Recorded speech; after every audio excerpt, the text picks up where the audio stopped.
Solomon, the world's foremost expert on water and all the implications. Is there a water crisis? There absolutely is a world water crisis, and it is getting worse as world population increases from the 6.5 billion we are to the 9 billion that we're becoming by 2050. And more people are also trying to live middle-class lives, which means middle-class diets, which are also very water intensive and also very water polluting as a result. What is essentially happening is that the voracious demand for water for development, and we're using water at twice the rate of population growth. That is, water use doubles as for each person that we're adding to the world population. We are extracting more water from ecosystems that are being replenished by the water cycle in more and more places. So there are 70 or so major rivers around the world where the water no longer really reaches the sea, and their deltas, once very fertile land supplying food for those regions, have drying up. Many of those rivers also don't have enough water in them to produce energy for hydropower or for cooling fossil fuel plants that power industries. So what we are seeing across the world, the world society is polarizing into water have and have-not societies. And in the have-not societies, the lack of water means that there is not enough water in many cases to grow the food that they need to feed their populations, to produce the energy needed to power the populations. There are 2.6 billion people in the world that don't have access to adequate sanitation and therefore suffer a great deal of illness. Roughly 40% of the world's population. 40% of the world population, and there's nobody believes that we're really making nearly enough headway on solving that problem by the time that the Millennium Goals are going to be, will not be achieved in time for the Millennium Goals. There are still about 1 billion people that don't have access to safe drinking water. So what we're seeing around the world is increasing number of states are becoming more fragile and possibly failing as a result of their dearth of adequate water resources. So in fact, every civilization in world history that has been successful has done so in part because it has been able to manage its water resources in an effective way. And in fact, very often when there have been great water breakthroughs made, from the agricultural revolution, which was based on irrigation, to the Industrial Revolution, which the seminal invention was the steam engine, which was water in another form. Those societies have really been transformed and grew in great wealth, prosperity, and world influence, in part because they were able to manage those water resources. Conversely, there are almost always, when you see societies that are in decline, their waterworks are almost also in decline. It is at least a lead indicator and sometimes a causal factor in their declines. So water has political implications. Very large political implications. Probably the number one. In fact, the State Department in March announced that it was upgrading the water crisis to the front lines of the most important tier of foreign policy and national security considerations. And of course, the United States is very concerned about terrorism. And many terrorism and water related? Terrorism and water are directly related in the sense that where states fail is where we see the terrorists able to best take root. This has been true in Yemen, which is one of the most water-scarce societies.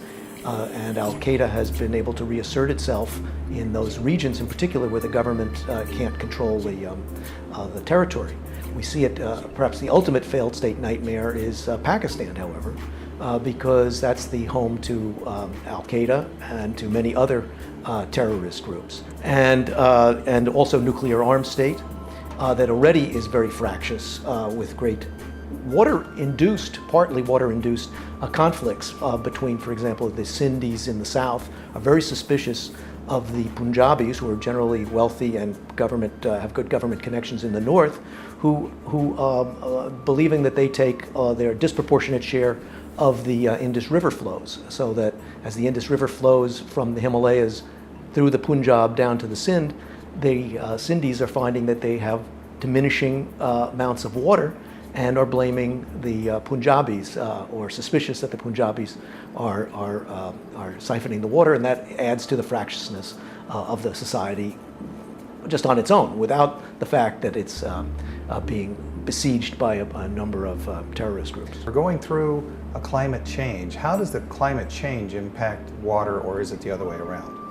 Washington has been wargaming the effects of climate change on failed states and such. No, they were never connecting the dots until very recently that to water, because really the water crisis is climate change is the water crisis in hyperdrive, is the way I view it. It creates more extreme storm events, such as floods and droughts. And what do? They overwhelm basically the water infrastructures that we've built to both protect ourselves and to harness some of the resources that water can provide.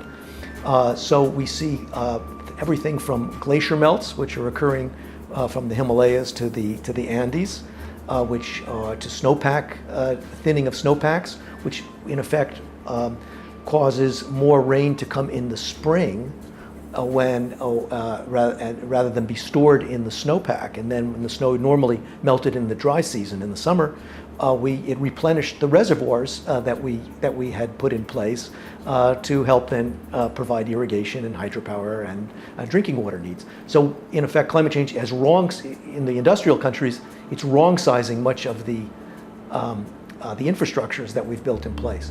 In poor countries, especially in monsoonal ones, it can be devastating. So what we see is extreme flooding, like for example in Pakistan today, that literally overwhelms the storage and other protective infrastructures that we've built to try to hold back the damage. It destroys then cropland, cities, pollutes water, et cetera, et cetera. When there is not enough water in the dry season because it may be the prolongation of droughts, people die. I mean, these are famines. It's not a joke, and that's the kind of things that does throughout history has led to failed states. Well, it sounds like we're talking about there's a war coming over water. Is water the new oil? Well, Boutros Ghali famously predicted, of course, the wars of the 21st century were going to be fought over water. For the most part, people have found ways to cooperate over water than to go to war over the water resources themselves. That may or may not remain may or may not hold into the future because of the very abrupt adjustments sometimes that climate change might cause, and because of the actual growth of population and the ruination of many of the ecosystems that we all depend upon. There may be conflicts directly over water, but mostly I think the greater danger is from failed states and the indirect effects on causing states to fail, diseases to spread across borders, possibly internationally. The terrorist effects will strike again anywhere in the globe if they perceive an enemy to be there. The case of Pakistan is quite interesting because the terrorist group that did carry out the attacks in Mumbai on India in 2008 is now focused on the water issues, the tensions between those countries, as India is beginning to build many hydropower dams in the Kashmir region. Mm-hmm. And they have said that thirsty Indians will drink the blood of Pakistan. And they have the means to carry those terrorist attacks out. Now, these are two nuclear-armed states that are deeply, it's hard to even describe the degree of mutual suspicion that they bear.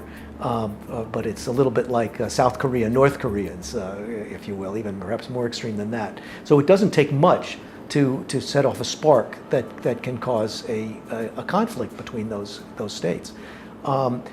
The Pakistanis believe that the Indians, by building these hydropower dams, which, by the way, have been ruled to be within the treaty that exists between those two states, ruled by an independent arbiter chosen by the World Bank.